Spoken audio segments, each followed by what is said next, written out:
Hi guys. Oh god. I'm doing this from my living room. I wanted to open the window, but I thought it'd be weird. Can you hear me? You can see my bicycle and my bicycle gear at the back. Hello. Please let me know in the chat if you can hear me. I know I've joined a bit earlier than I planned. Bear with me. I just want to get it right. So if there's any problems, I will see it right at the beginning. So if you can hear me, please say hello.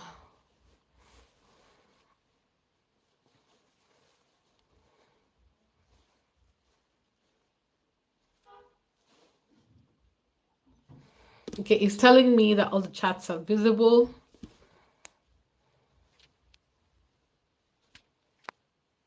Hopefully you can all hear me.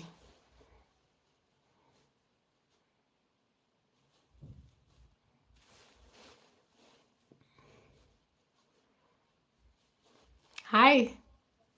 Hello everyone. I've joined in early because I said I'm going to be doing lives. This is not easy, by the way. How you guys doing? And can you see me? Is everything okay? Please excuse my bicycle and my box. I just got some stuff. I brought cupcakes for myself because even though I am continuing my unbigging back diet, it's that time of the month. Sorry for the overshare. And I was craving cupcakes. So yeah. Thanks for the like. Please message in the chat. Please message in the chat. I have my laptop here. Let's see. Oh, my battery is low on my laptop. Yikes. But don't worry. I got you.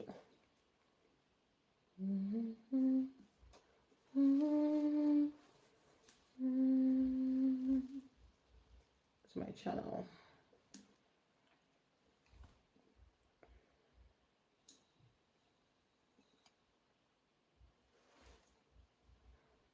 Oh, is that what that looks like? Oh, that looks terrible.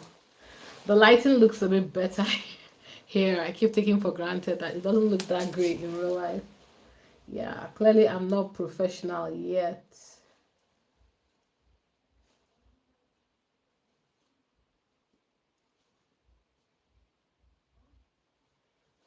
Yeah, I've put the chat on.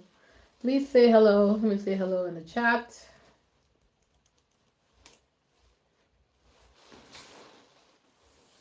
Let's give it a few minutes. Then it's just 5 o'clock. Oops, I joined too early. Yikes! It's because I'm excited, guys. I'm so excited to chat with you. I have my baggy PJs on from Christmas. I love it because it's like 3 sizes bigger than, so it feels like a big envelope when I wear it. It feels like I'm wearing a big blanket. I love this PJ. And yeah, good evening. It is Thursday, ladies and gentlemen. Woo, woo, woo, woo. Friday is tomorrow. I don't know. Happy new month, May Day. I didn't even realize. Happy new month, May Day. It's today. Happy May Day, guys. I hope you're doing well. We are now entering the 5th month of the year. Isn't that crazy? I feel like April was like 10 months long. It was a very long April, or was it just me? It feels like a very long April. Anyway, I just wanted to give people a bit more. I joined very early, so bear with me. I'm going to give it like maybe 3 minutes. Please say hello in the chat. I hope you're all doing well. I hope you're all keeping well. And look, the past few days have been very emotionally stressful from a Megan perspective. I appreciate the podcast. I mean, I knew people were going to bitch and complain about the podcast because, of course, they will. But the level of vitriol, and I don't know, guys, for those of you that have been in the squad and have been following this for years, are you still at a point where you're surprised? Because I was surprised. I was surprised at some of the things. I mean, I knew a lot of racist women would be upset about her talking about how in love she is with her husband. But oh, mama, I did not see, I did not predict some of the stuff they made an issue. but maybe that's my continuing naivety, man. I did not predict. Like I went on Twitter and that prick Richard Bacon was saying that, oh, Megan. I mean, how do you watch the video of Megan saying she sends pictures, moments, text to her children as emails? How do you see that as a bad thing? For goodness sake, am I dumb? Please, I mean, guys, because they always act like we people who actually like Megan are being unreasonable, but I don't think so. How is a mom collating articles as a gift for as a way to capture her moments in her children's life for their own joy a bad thing? For goodness sake? And somebody said it online, I think it was SK, and please bear with me if I get the person wrong. I'll check my laptop. She said something that I didn't even think of. That has it occurred to you people? The reason she's doing this is she's married to a man who lost his mom when he was 12. And I was like, holy, that's true. That's true. Like, what type of a person is upset anybody who's doing that in the first place? And how can you forget that Diana died when Harry was 12? Sorry, I think was he 12? Was he up to 12? Yeah, he was 12. And his brother was 14. I don't know. Then I know that Harry was teeny tiny and his brother was tall. Blah. So I forget their ages. And also maybe because anything that has to do with Prince William, I tend to wipe from my memory. Hi, Cynthia. How are you? Like I said, guys, please talk to me in the chat. We have 1 more minute and then I'm going to play the video. Sorry, I'm going to play the Spotify. Now, again, guys, thank you for your patience. Please, the reason why I don't use OBS to share this stuff is because these guys are getting very copyrighty. Like almost everything you touch now is copyrighted. Even some of the creators, right? I mean, yeah, they don't want you to make money on their stuff, but still, so it makes it hard to like. And I know a lot of people are complaining, why are you smudging the sound? Why are you smudging the video? I'm doing that so I do not get demonetized. I'll just keep it honest with you. I was thinking of doing a membership plan, but I don't want to do that yet, if at all. So I'm trying to find ways that I can make money without compromising what we're doing here. So bear with me. Shout out to Cynthia. If I haven't said hello already, hi Cynthia. Okay, so it's 5:05. I'm going to press play on Spotify. So yeah, we're going to live react. I will do it the way I did it with the podcast with Jenna Kern Lima, which is interestingly the same person. She's talking to Jamie Kern Lima, and oh yeah, I will be making comments in between, so please bear with me. So let me just do that. Can you guys still see me? Let me just quickly. Oh guys, oh guys, what happened? Hello, guys, can you see me? Please, if you can't see me, please say something in the chat. I can't guess who's here or not. Cynthia, thank you for responding. If anybody else can't see me, please let me know. Okay, great. Anyway, I'm going to take your silence and your lack of response. Thank you, Claudia. Hi, Claudia. I'm going to press play now. We're going to react to it, guys. Let's get to it. This was definitely my experience when I tried the Women's Balance formula.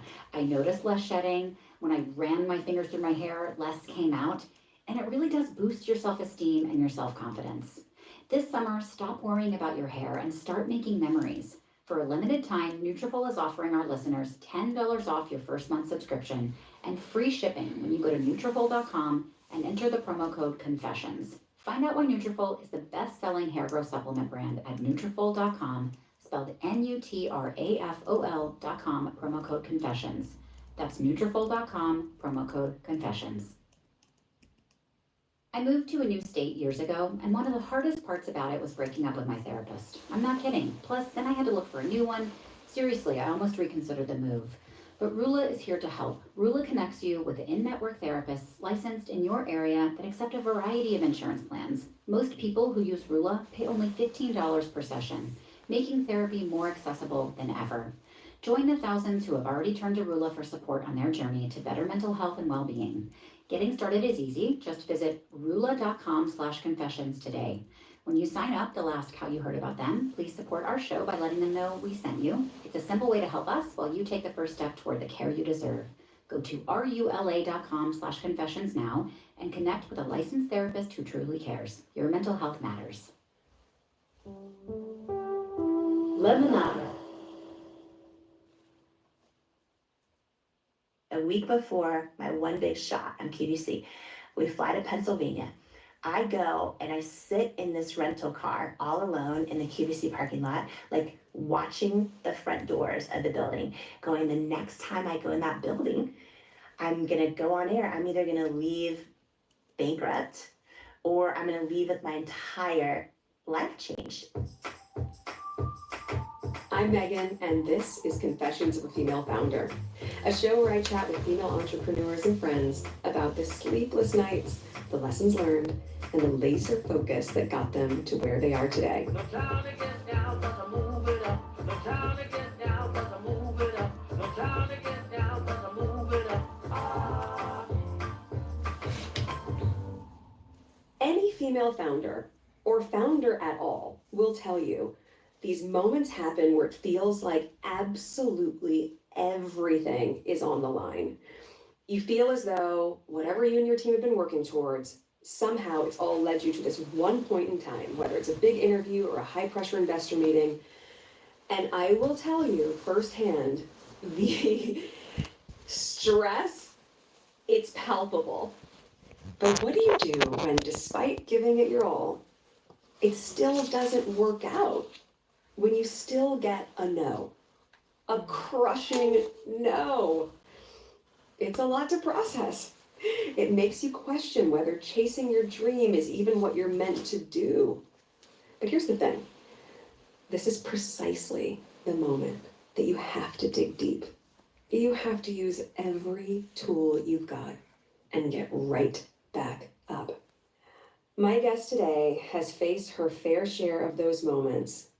And oh my goodness, has she come out even stronger every single time. After every rejection, even the most painful ones, even the guy that said, like, no one's gonna buy makeup for someone who looks like you with your body and your weight, I would write them a letter, a thank you note, as if I'm 100% certain we're gonna be in their stores and it will be a yes.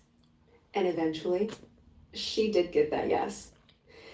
Jamie Kern-Lima went from being a waitress at Denny's to the founder of the billion-dollar makeup line, It Cosmetics. Her ability to believe in herself despite rejection, it's her superpower. Since selling It Cosmetics, Jamie has become a best-selling author, invested in over a dozen businesses, and has appeared as a guest shark on Shark Tank. But when I met her, I didn't know any of that. I knew none of that. I just knew her as Jamie, my new neighbor. And she soon became my rocking chair friend. You know, the kind of person you can just go and sit in your sweats and cozies, no makeup on, and just chat for hours. Her passion is absolutely contagious and uplifting, and I have no doubt that you're going to walk away from this conversation feeling energized and inspired. Let's go. Hi. Hi. Oh my gosh. We're actually double recording for you, and we started 5 minutes out. Oh, Jamie. I mean, I feel like we haven't talked about our blood type, but yours is probably an A positive like mine, because I was like, even my blood is overachieving. It is. It is? It is, and I just learned that this year, actually. Oh my God. Yeah. That's my running joke. I was like, even my blood type.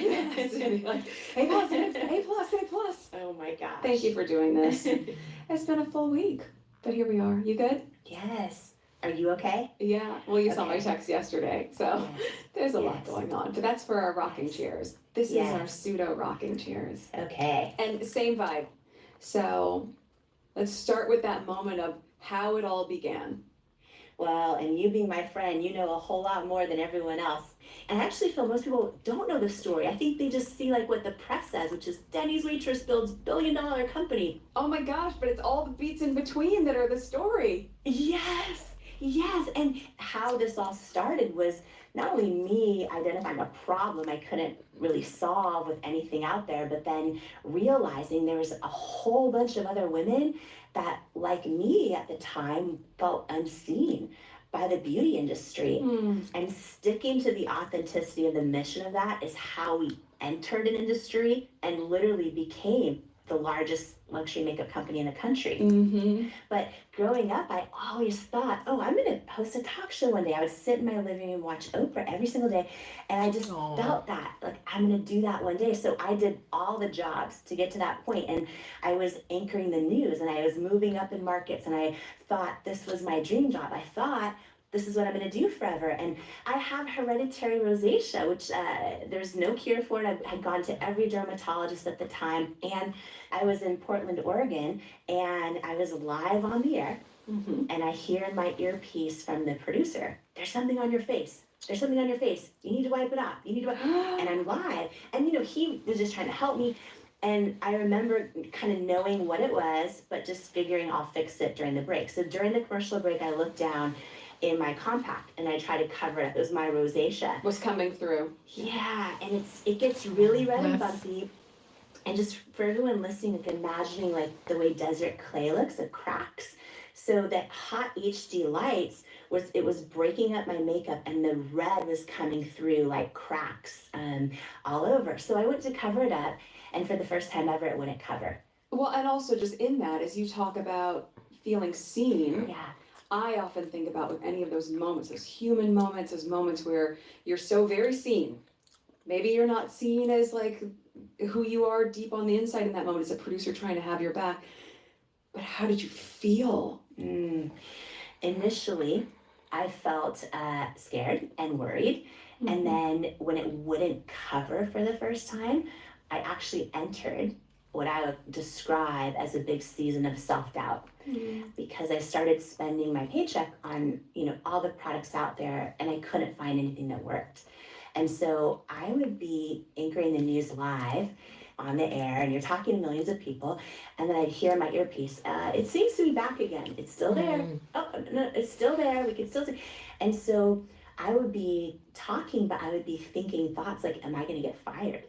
Like, am I costing the station rating? Like, are people changing the channel right now? And here's what I want to say to anyone who's gone through struggles. A lot of the greatest businesses are launched out of those problems. And, faith is a big deal for me in my life, but I do think this is a universal principle, whether someone believes in God or the universe, whatever they might believe. I believe so often in our life, like our greatest setbacks can actually be God's setups for what we're actually supposed to do next. Faith comes up a lot in every single one of these conversations with any female founder I've spoken to. Every woman talks about faith, whether in herself, in God, in something higher, in a calling, in a purpose. It is so profound to me that is the commonality in any of these sectors and any of these journeys, and anyone, whether they've IPO'd or they're on their rise, everyone has this deep, deep faith. And I think there's something about that that's been revelatory for me to be reminded of, because even as you're telling the story about sitting there on the news desk and you have someone in your ear saying this thing to you, but you still focus on the thing in front of you, right? You can apply that to so many different things in the world. For me, I think, oh wow, they're there in your ear, but it's still just noise. You have to stay focused. You have to stay focused on what's ahead, and also say, in that, what could feel like a breakdown could instead be a breakthrough. And for you, it was your breakthrough.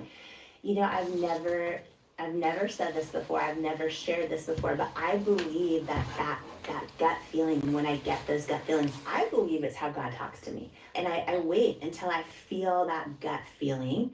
And I remember having this moment where I'm like, what if I could figure out how to launch a product that, like, if it works for me, like, it's probably gonna help a whole bunch of other people. Maybe there's all these other people that can't find makeup that will cover. And then I had this like aha moment, as Oprah would call it, aha moment, where I was like, wait a minute, I've never seen a woman with bright red, bumpy skin all over her face selling a product saying, this is amazing. Mhm. And I love the beauty commercials. I love them and the ads in magazines. And I always aspired to look like that. But deep down inside, they always made me feel like I wasn't enough. And it was this why that hit me. I was like, wait a minute.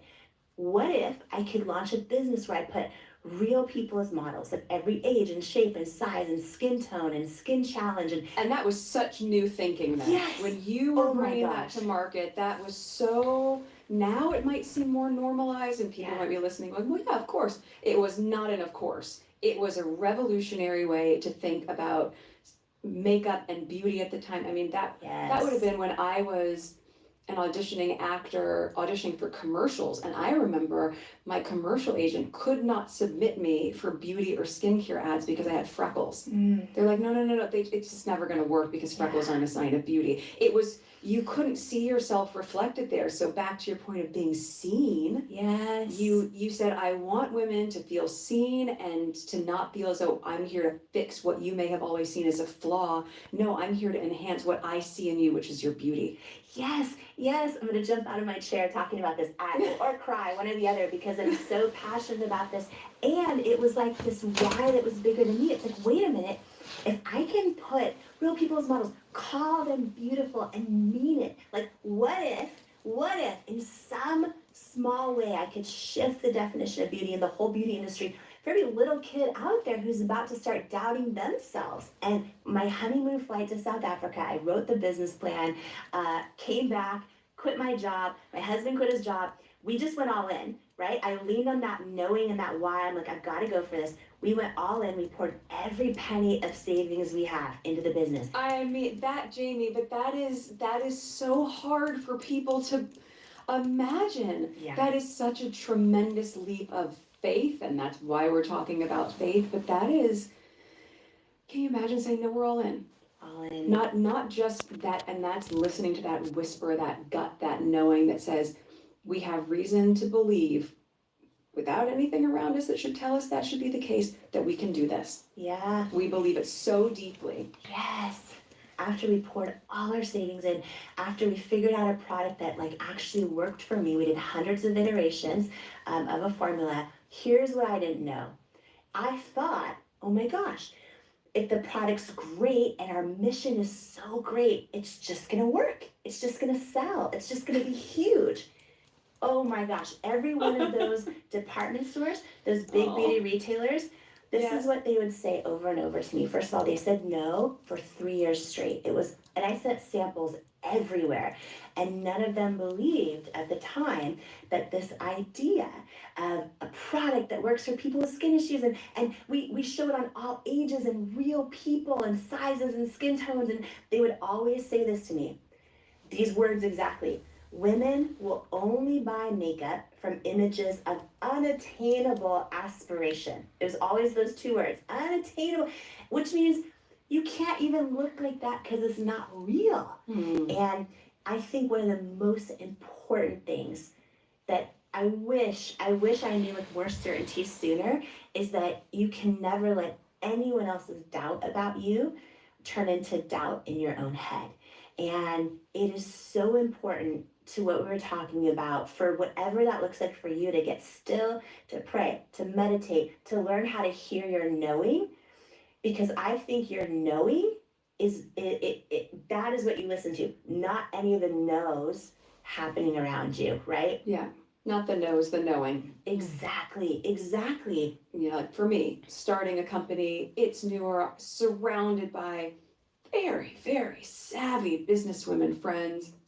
And even when you and I had just become friends, and I was talking about business, I remember you said to me, okay, so what's the timeline? I said, oh, yeah, like a couple months from now. You're like, that's too soon. And I didn't want to hear that. But you're right. You planted a seed that became a knowing for me.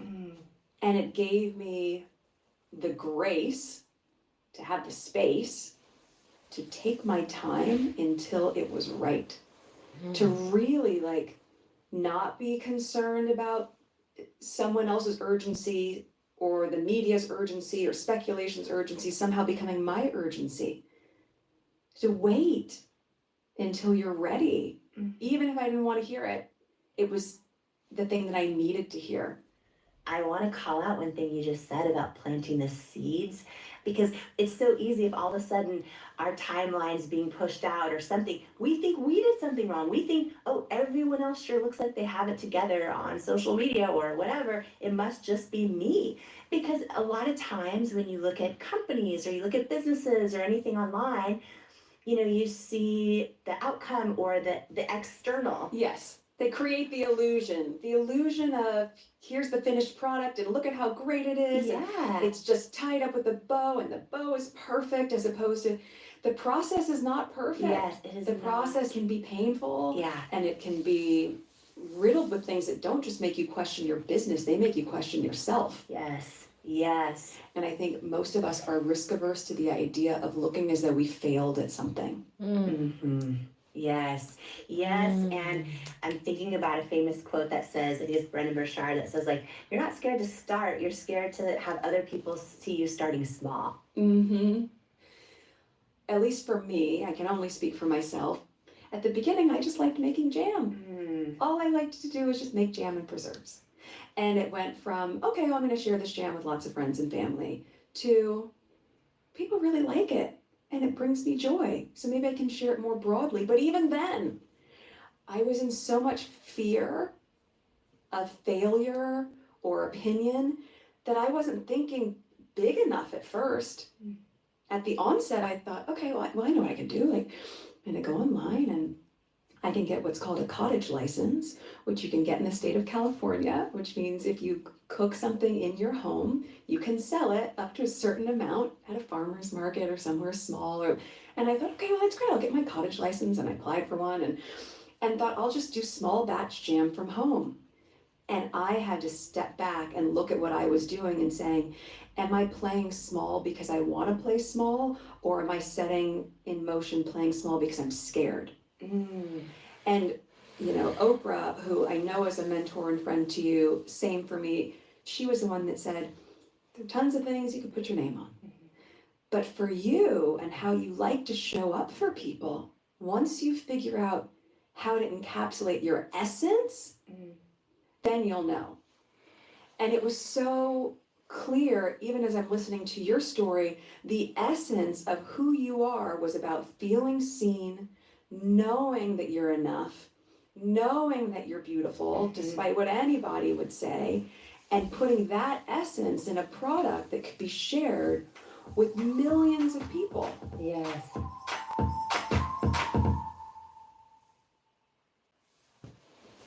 You know those afternoons when the sun is shining, Oh, your while they're to-dos on for the day break, is checked off, and the only thing left on your let calendar is to lounge me. outside with a I don't know why it does that. So weird. Can you guys see me? I don't know what's happened. Hello, guys. Oh no. One sec. Let me see if I can. Honestly, YouTube. Ugh. YouTube is such a ridiculous UI. Anyway, how you guys feeling? Are you enjoying it? I didn't want to be interjecting until the break started, and I know some of you may have heard it. This is my first time hearing it, and honestly, I really enjoy this podcast, guys. I mean, to their point, I don't have clear skin issues like Jamie had, or I don't think freckles are ugly, so I don't think Megan has skin issues either.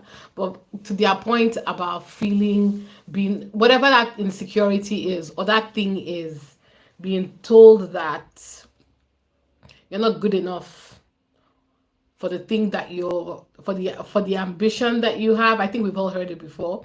I had an interview recently and I was so sure of myself. 30 minutes into the interview, the guy just cut me off and said, "You don't have what I'm looking for." Yep. And I was like, I've done this work before. I know exactly what you need. And he was like, "No, you don't have what I'm looking for." And his reason was he said there were some things he was expecting me to say. And I was like, I can't read your mind. And just because I didn't say those things in the way that you think I should have said them doesn't imply that I don't have the skills. But it didn't. But you know the funny thing, like Jamie, I didn't feel a knock on my confidence at all. I just thought this guy has already made up his mind that he's not going to give me this opportunity. So it's not personal to me. Although he did give me some tips that I thought, okay, you know what, maybe the next time I go for something like this, I should probably right from the beginning say everything. Like, don't assume, just vomit, like, do a word vomit, give them everything. Because like it seems that's what they, but then again, it's to the point that they were talking about, right, guys? If you know yourself, if you're confident in yourself, you a no, yes, a breakthrough. But despite the fact that I was irritated, he did give me something. He didn't realize that he did it, but he gave me something that I will use the next time I go for that type of opportunity. And as somebody who is also starting a tech, who's trying to get a tech YouTube content going, it's also very useful to hear how these women, navigate waters, looking for investment, looking for mentors. So yeah, I'm enjoying this particular podcast, guys. I think it's very useful. All of them have been useful, but I'm really enjoying this one. Please let me know your thoughts in the chat, what you think, what you feel, how this applies to your own life. If it does, and if you feel it's too personal and you don't want to share, that's okay too. But yeah, guys, please continue to engage in the chat. Let me go back and play it again. Is because of Wayfair. Wayfair offers everything you need to make your outdoor living space absolutely perfect. From outdoor rugs and garden statues to bar tops and gazebos, even hot tubs and grills, not to mention sofas, lounges, and chairs. Wayfair's huge selection of home items makes it easy to find exactly what's right for you. Having a comfortable spot to cozy up and a beautiful table to set your drink on makes a world of difference. Plus, Wayfair offers free and easy shipping and delivery, even on the big stuff. No more huge fees for patio furniture. And they have product specialists ready to take your call if you have any questions. Shop a huge selection of outdoor furniture online. This summer, get outside with Wayfair. Head to wayfair.com right now. That's WAYFAIR.com. Wayfair, every style, every home. When I'm running around from work meetings to soccer games to dinner parties, I'm lucky if I remember to even wash my hair, let alone really truly care for it. That's why my party trick is Nutrafol. Nutrafol is the #1 dermatologist recommended hair growth supplement brand, trusted by over 1.5 million people. Anything truly worthwhile takes time and effort, and with Nutrafol, see thicker, stronger, faster growing hair and less shedding in just 3 to 6 months. I tried the Women's Balance formula, and I noticed that my hair looked so much thicker. Your hair and start making memories.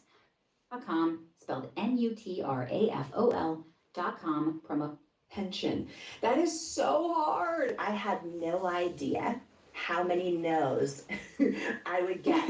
No's from amazing experts in the beauty industry, no's from some of my favorite stores I would shop at. I mean, I would send our samples to everyone. And finally, Megan, all of the really high profile buyers and this and that, they were all saying no. So I was like, okay, I've just got to get our product so good. This is gonna, and I felt in my gut it was gonna work, but nothing around me said that my gut was right.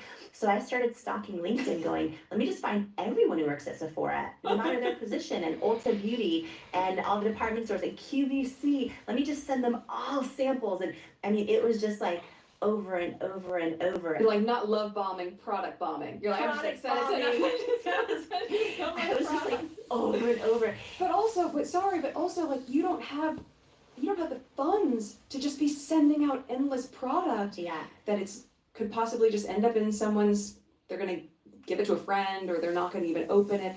That is again such a leap of faith and an investment because you don't know the ROI at that point. Yes, and I remember we were so close to bankruptcy. I remember I finally got a meeting with Sephora. I was like, oh my gosh, I could barely afford the plane ticket to get there. Mm-hmm. So it's this tall building in Market Street in downtown San Francisco. And I flew there. I remember going up the whole building. I remember the elevator doors opening. And I felt like Anne Hathaway in Devil Wears Prada. I was like, whoa. I remember looking all around. And I had this moment where I looked down at what I was wearing. And I was like, oh.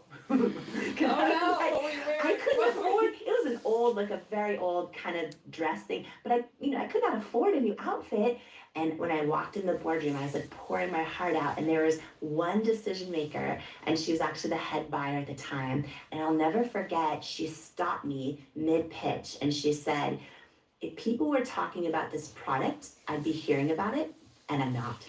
Yeah, and it was a no. And I remember just like walking out to the elevator, and it was a packed elevator, and I was trying not to cry. I remember tears like at the edge of my lashes, and I was trying to cry my lashes off.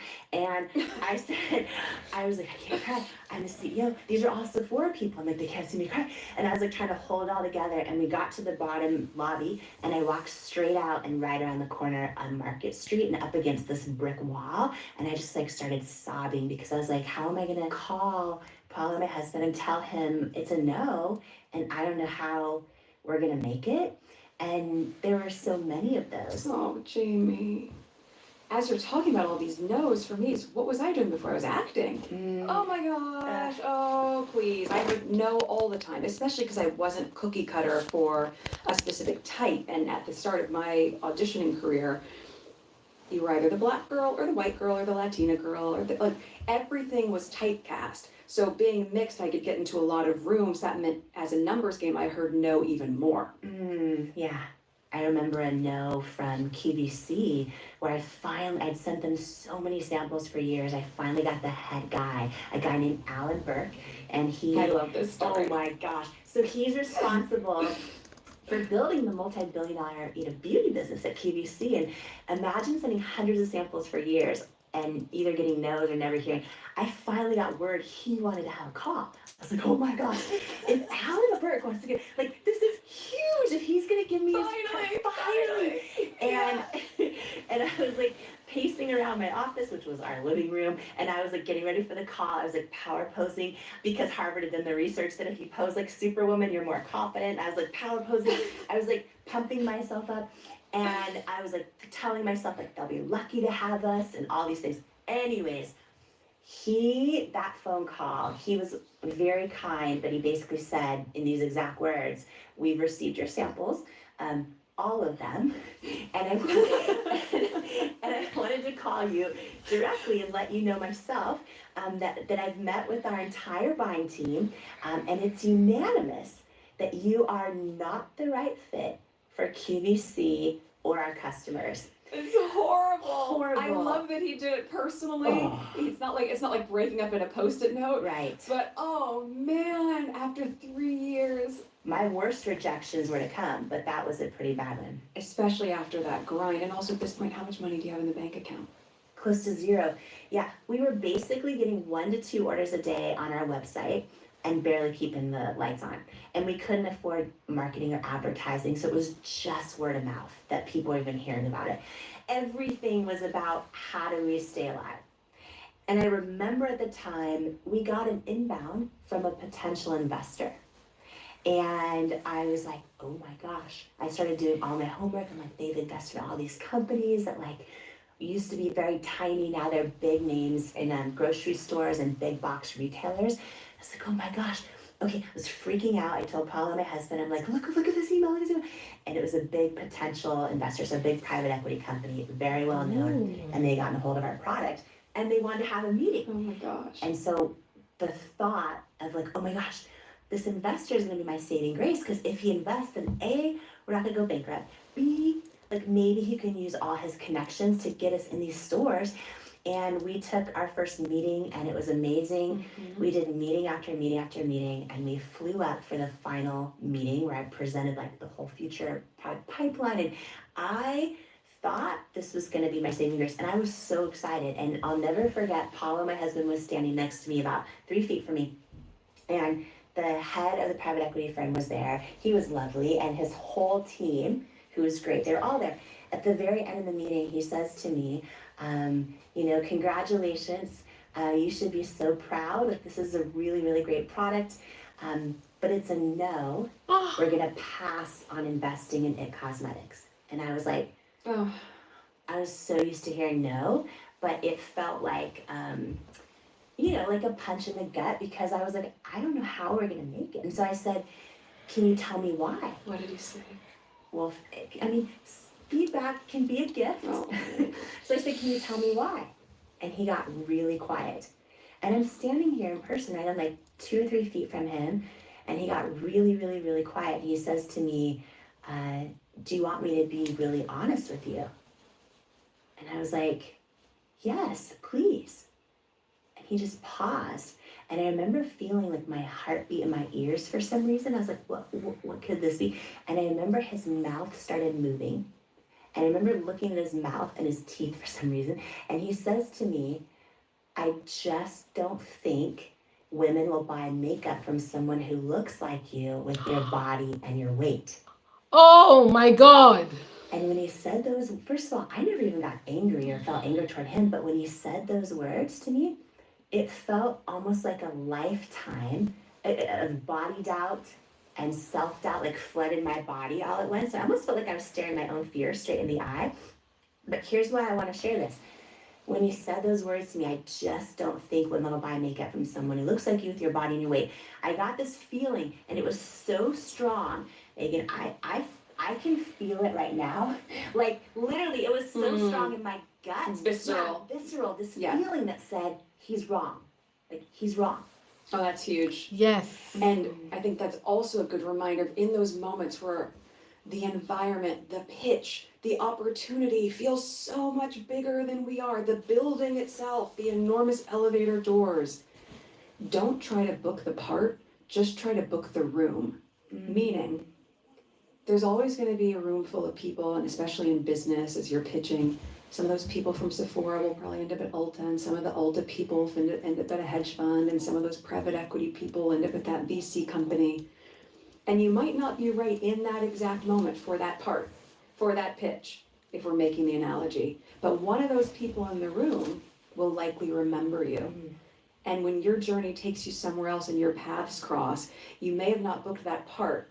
You may have not gotten that exact pitch, but you've booked something in that room so that they've remembered you, your essence, your product, what you can bring to the table, and to try to see those opportunities even when there's a no. Yeah. The no is a no for right now, Yeah. or it's a not yet, Yes. but it could still be with one of those people who's present to him saying that to you. Okay, I have goosebumps right now. Because this is okay. After every rejection, even the most painful ones, even the guy that said like no one's gonna buy makeup for someone who looks like you with your body and your weight, even Alan Burke, the head of QVC, who said you're not the right fit for us or our customers, even the woman at Sephora, right, who said no one's talking about your product.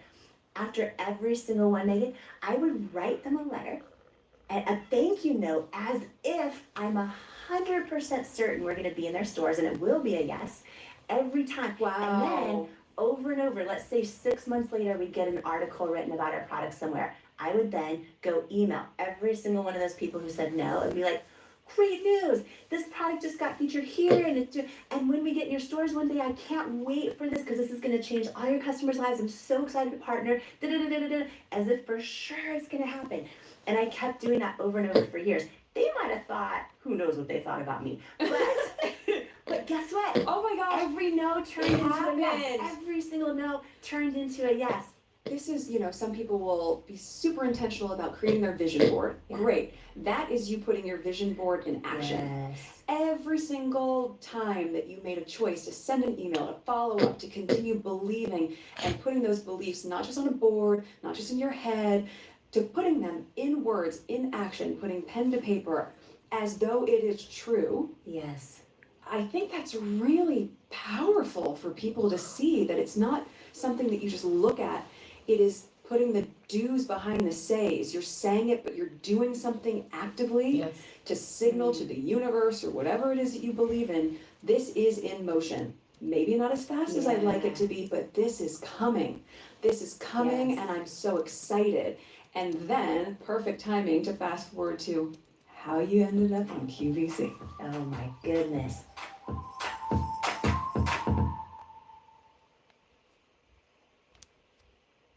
Telehealth has made mental health care more. So guys, how are you enjoying this? Are you enjoying the live? I know it would be nice to have something visual to look at. But like, again, because of the copyright, they've made it so difficult, guys.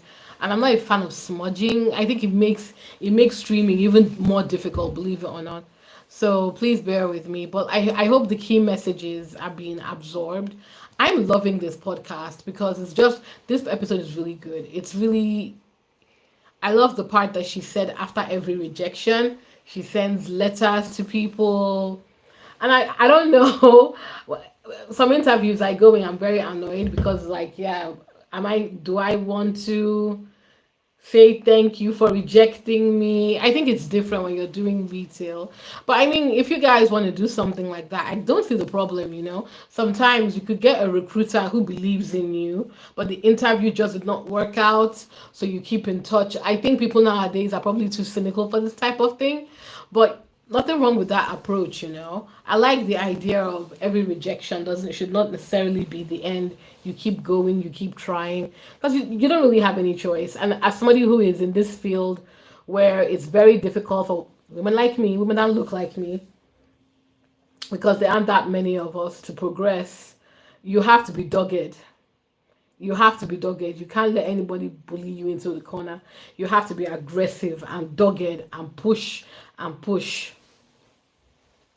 That's how it is, unfortunately. Do you guys agree? Please let me know your thoughts in the chat. Shout out to everybody who is engaging in the chat. Much appreciated. Convenient and accessible. Millions of people. But sometimes scrolling through huge lists of providers to find the right one important to you, and then provide a list of in-network providers at a price you can afford. Join the thousands who have already to help us while you take the first step toward the care you deserve. Go to RULA for things. Ideally, all their time and attention would be spent composing the perfect job description. Great job descriptions. Then you post it for free if you'd like. You can add a hashtag hiring frame to your profile picture. Of small and medium-sized businesses using LinkedIn say that it helps them find high conditions apply. Just paint the picture for us of this epic QVC moment in 2010.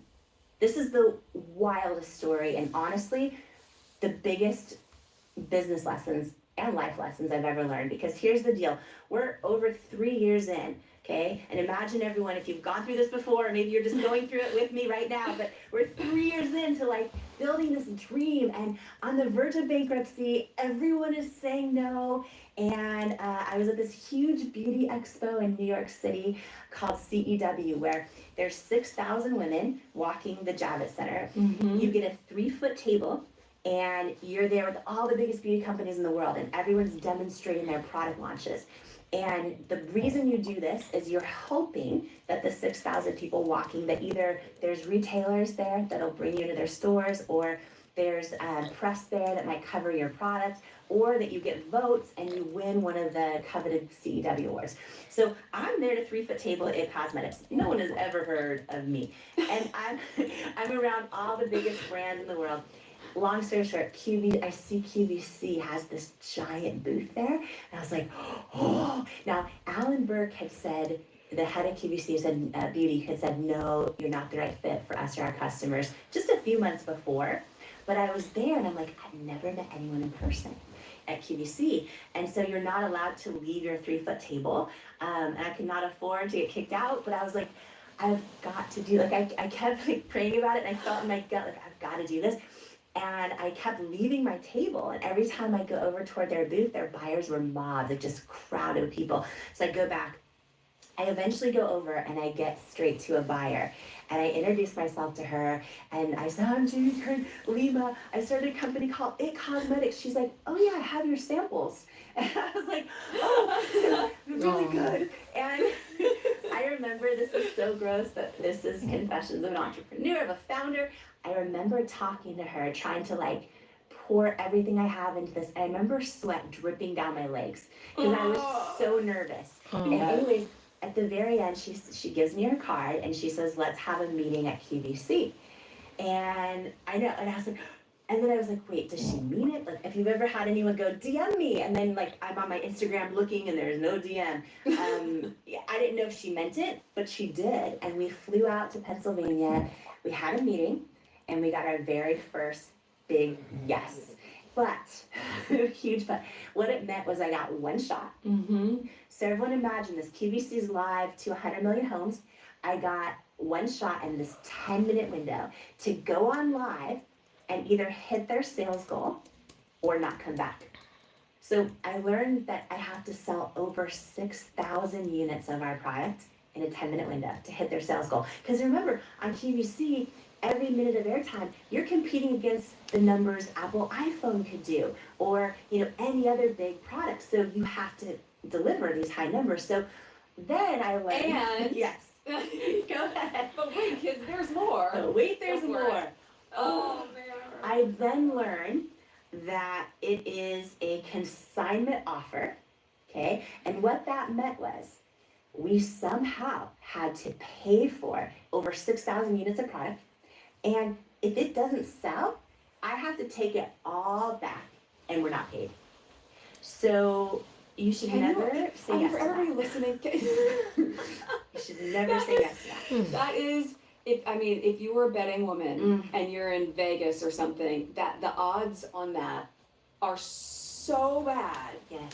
to say, but you were in such deep faith, you wanted it, you had a vision of being there on QVC, you have a 10-minute shot, you have 6,000 units of product that you have to go and pay for, invest in, Yeah. put that on a credit card, and let's hope we can pay that off, and now you have 6,000 units of a product Yes. that you don't know if you can sell in 10 minutes. Well, and here's what's wild. We couldn't even afford to put it on a credit card. So we were like, how are we gonna do this? We went to 22 banks trying to get a loan, an SBA loan. They all said no, and they should have because we had no accounts receivable. We had the 23rd bank, California Bank and Trust, gave us an SBA loan that covered the amount of this one big purchase order and then a little bit more. And we decided to go all in because I was like, I don't know how we're gonna make it if we don't. I have chills. And we used that little extra money. We hired third-party consultants, and they're amazing. They all said the same thing. They said, okay, if you want a shot at actually hitting these sales numbers and making it on QVC, here's what you need to do. In your 10 minutes, you need to put this type of model demonstrating your product. And they would tell me all the things to do, which was all like literally girls that looked like they were 12, all of the same skin tone and no skin challenges. And so I said to them, okay, here's the thing. Here's my authentic vision for the brand.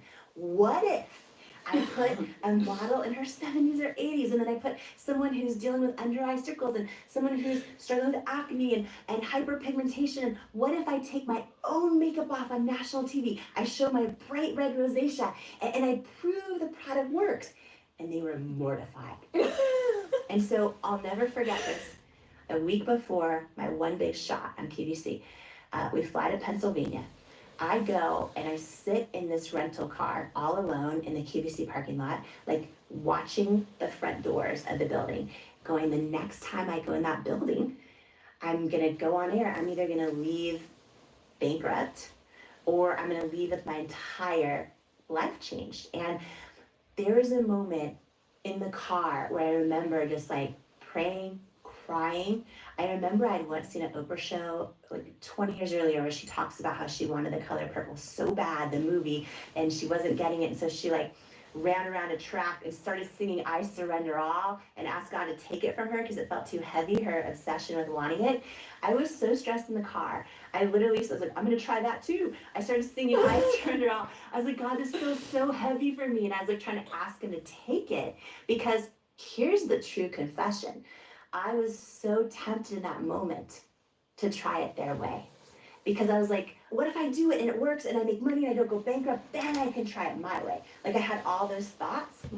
And it was this moment in the car that these words, like they hit me that yes, you cannot fake authenticity. Customers are smart. And while authenticity alone does not automatically guarantee success, inauthenticity guarantees failure. Like every time, Yes. over time, right? But you raised such a good point because I think especially when there are lots of opinions and you're grappling and you're trying to figure it out, It's like, when do you trust your gut or when do you trust the advice? And especially if you Yes. enlist someone to be an advisor, and at what point do you have to sit there, get quiet with yourself, and be able to confidently look at them and say, that may be what works, but that's not what's going to work for me. Yes, yes, that is it. That is it right there. Because I believe your intuition is more powerful than anyone else's advice, even your greatest mentor, right? And so that moment, so I'm sitting there in the rental car crying, trying all the Singing. things, singing, Crying, singing. being tempted to try it their way. And it was like, I remember it coming to me because I was imagining who is that one person on the other end. I don't know why, but I kept imagining like a single mom in Nebraska who's like folding laundry, way too busy to remember that she's so beautiful and that she matters. I would rather her look up and see me showing women that look like her and calling them beautiful and meaning it. Even if she buys nothing, I knew in that moment I'd rather stand for something than sell a whole ton of product and stand for nothing. I remember walking into the studio and there's all these cameras and it's you and the host, and then there's this giant clock on the ground and it was set at 10 minutes. And I was like, okay, then Megan, then literally right before I go out, I learn, after all this, I learn you're not even guaranteed your 10 minutes. Yep, because they know by the second if you're hitting numbers. They know how many people are ordering on their phones, how many are ordering online, how many are calling in. So you might go live and you're a minute or two in, you think like, oh, I've got 8 minutes left. If you're not hitting numbers, your clock jumps from 8 down to 1, Oh my gosh.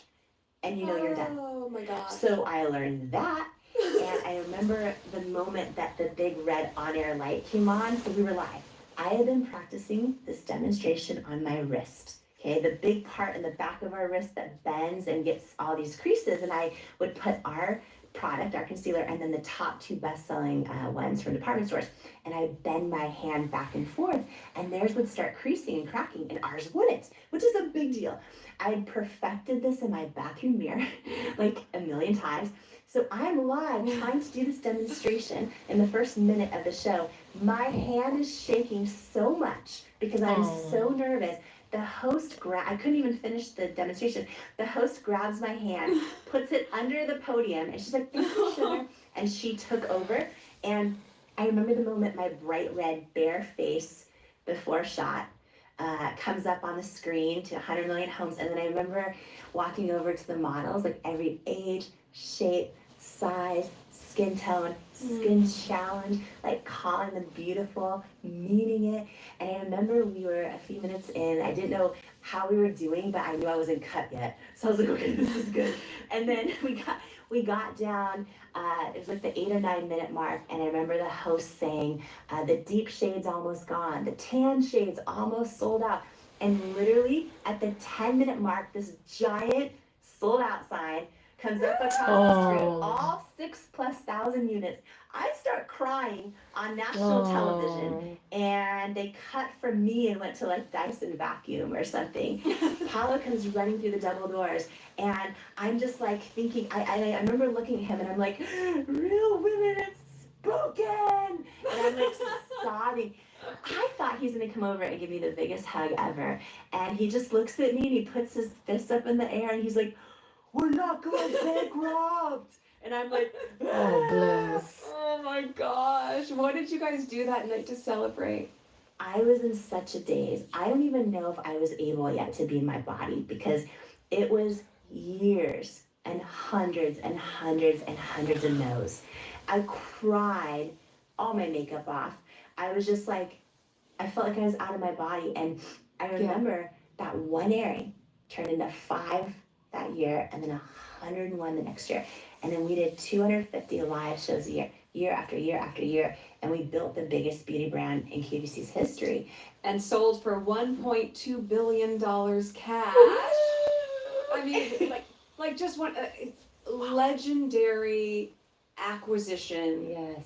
And you just reminded me too of after we launched on QVC, after we made it, after we started gaining traction, Alan Burke, remember the head guy that said, Yes. You're not the right fit for QVC or our customers? Please stop sending us product. Yes. Okay, so after we launched, he ends up retiring from QVC. He'd been there several decades. He retired from QVC and we hired him in a paid position on our advisory board. So the guy that rejected me is now working for me, right? And the days I was crying myself to sleep when he said, "You are not the right fit for QVC or our customers," no one can tell you you are not the right fit. And I just believe in divine timing. And the other thing I want to share quickly is, after when L'Oreal bought our company, right, they paid $1.2 billion cash. And because they're a public company, they had to report it and disclose the purchase price. The day the deal went through, because it was on the homepage of the Wall Street Journal, because it was everywhere, it was the first day I heard from that one investor, that potential investor, who said women won't buy makeup from someone who looks like you with your body and your weight. It had been 6 years, and that was the first time I heard from him. And he said, "Congratulations on the L'Oreal deal. I was wrong." Yeah. And For me, I'm like, See? just vindication. right? Oh my gosh, Megan, had he believed in me 6 years earlier, I was so desperate. I had no money. I didn't know how we were gonna make it. Oh, you would have given so much equity Yes, away. I would have given him probably the whole company for almost nothing, just hoping, can I stay alive? Because he didn't believe in me, we're still the largest shareholder when we sold our company. And by the way, when he said, congratulations on the L'Oreal deal, I was wrong. I don't know if you remember in the movie Pretty Woman, where she goes, Big mistake. right? That's what I wanted to say to him. Right? Huge. Yes, I was like, I want to say, big mistake, huge. Right. But I didn't. I kept it really classy. I wouldn't have wanted you to be do. him. And I was like, thank you so much. Thank you so much. From all of those no's, from everything that you went through, from just genuinely, deeply being in perseverance to the point that we started with talking about this idea of planting a seed. Yes. And I know in this conversation how many seeds you've planted for people, with how much you've been generous to share about what that feels like, and in the journey and on the journey that is taking you to this place where now, not just what you can do as an entrepreneur, but what you've been able to do for women and for people to know their worth, to write these best-selling books that have changed people's lives. And that person that was there as a waitress at Denny's or as a news anchor on local news, that's that same person in there who wants to feel seen. And as a result of that, you've been able to create the most illustrious career where not just as a businesswoman, but as a person, you let so many people feel seen. And it just is the most beautiful gift that I think you've been able to give, and to be so candid in your journey that makes the gift even more profound. Thank you. Oh my gosh, thank you. Wow. Next week, I'm talking to a founder who makes instant drinks that are not only healthy, oh, they're cool. People really want this, and this is a completely unrealistic ritual. So Rod challenged me. If you can make the drinks we're serving in this bar that people are loving into, a powder format, an instant drink, which is the least sexy product, most antiquated product of all time, let's put this out there in the world. Let's build something. Can you guess who it is? See you then.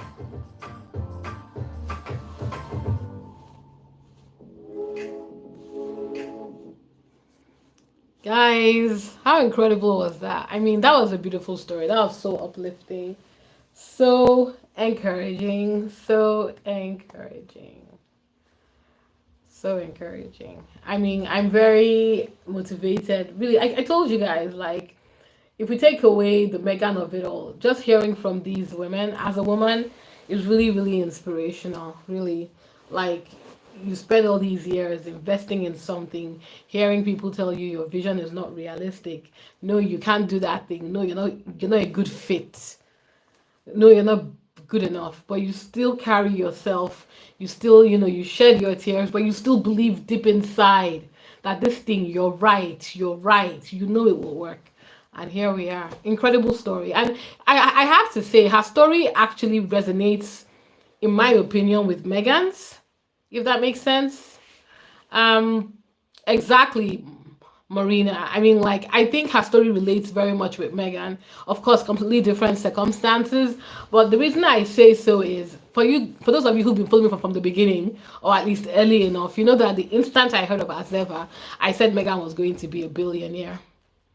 Now, if this woman's show on QVC, look at what she said when her product sold out, they would have 250 live shows every year, and they were the biggest brand on QVC, and they sold for 1 billion to L'Oreal. Now, let's compare that to Megan. Megan has a cooking show.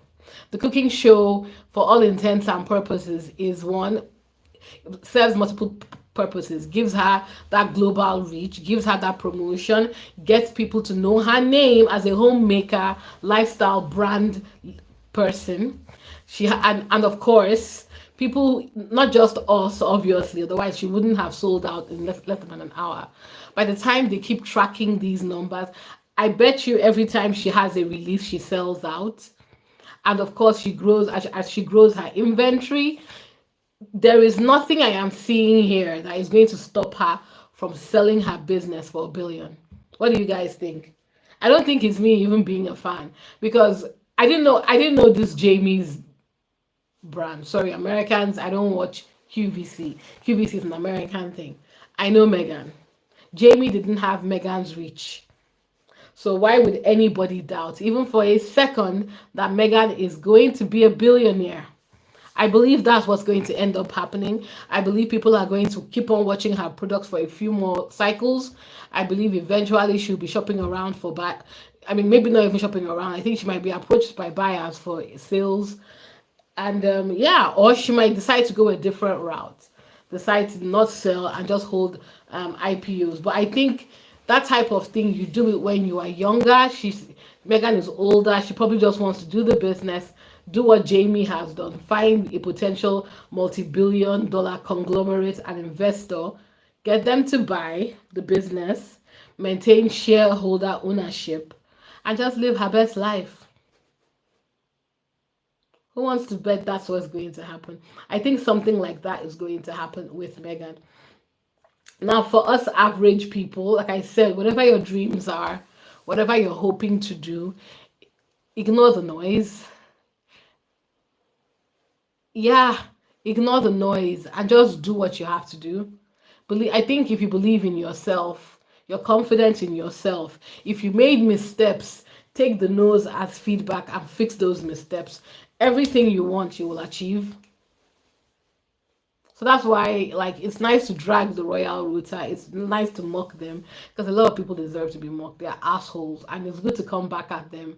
But I know deep down inside, Megan is okay. Megan is going to be okay. And the more she wins, the angrier they get. And that, to me, that's what I was saying when that nasty lady, Maureen Callahan, said her nonsense yesterday. I was going to drag you, but looking at you, hearing your words, I think karma will deal with you perfectly, because you can't wish ill on somebody that is being preyed on and is being protected and everybody is wishing the best for, and not get bad karma. So I'm not worried about her. But yeah, it's a lesson for all of us: resilience, knowing how to shut out the noise, take the no's and turn them into yeses in our head, improve what needs to be improved, and keep going. That's what the message of this podcast. Just absolutely wonderful. Yeah, what do you guys think? I'm seeing all your messages in the chat. I'm seeing everything in the chat, and I'm loving this engagement, guys. Are you enjoying the lives? I'm gonna try and do a bit more. Maybe as many times, like maybe what I'll do, maybe the day of when the new episode comes out, we do a live together. We talk about it. I'll try and do more live so that we can engage with each other, and I'm enjoying this. I feel like we are together talking about this stuff. And yeah, do you guys have any? What do you guys think? Who do you guys think our next guest is going to be? I'll be honest. I was thinking along the way we might get maybe Tina Knowles as the founder of Sacred, but then again, maybe I'm being too ambitious. But maybe that might be a bit too much. But you never know. Tina is promoting a book. It could, cross. Maybe they planned it in advance to come out as Tina is doing her roadshow. I don't know. I don't think so. If not now, maybe in the future. But yeah, guys, this was really fun. I really enjoyed engaging with you. You've had a look at my interesting living room. I've ordered some of those like high powered lights so that it's blasting on my face. I'm not relying on daylight. It was sunny, but I'm in London, so that has all gone to hell now. Now it's overcast. That's why you can barely see me. But yeah, thank you guys. I feel like you're my friends. I feel like we're together. And it's just really positive. I just thought we needed something like this after all the negativity online about the HRH insanity and nonsensory. Don't even get me started on that podcast from yesterday. But yeah, I hope you guys enjoyed the positivity. And please continue to spread love, spread joy. Please continue to like, subscribe, and share. And one last thing I want to quickly say right at the very end. You know what? I'll make it into a short so I can get to a wider audience. But yeah, guys, thanks for staying with me and have a good one. See you guys soon. Bye. Bye.